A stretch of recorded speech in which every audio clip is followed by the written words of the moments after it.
In this Java tutorial, we will learn how to use arrays. Let's start with the first example.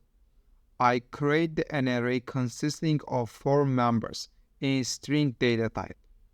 I defined a string value for each member of the array. Then I print the array members to the console using a for loop. The members are printed to the console, but usually for loop is not defined like this. You can also define for loop like this. You will see the same output as the previous one in the console. The number of members in the array is currently 4. If you define the 5th member, you will get an out of bounds error. Remember that the number of the members in the array is currently 4. I defined 5 members.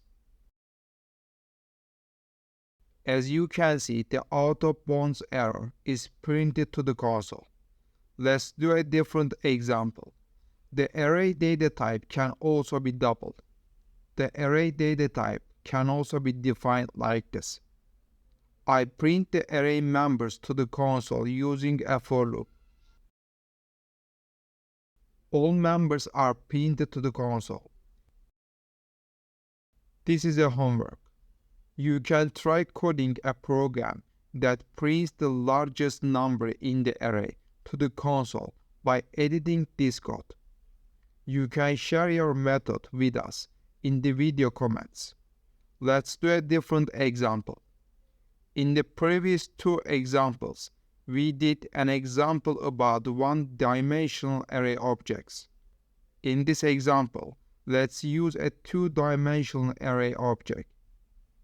First, I print the members of the first member to the console with the for loop.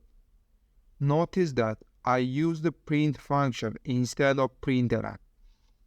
Then I print the members of the first member, one under the other. The loop will continue for 3 members and their members. Let's look at the output. The members of the first member are printed side by side and one under the other. The same process is done for the second and third members. In this Java tutorial, we learned how to use arrays. I recommend you to watch other Java tutorials.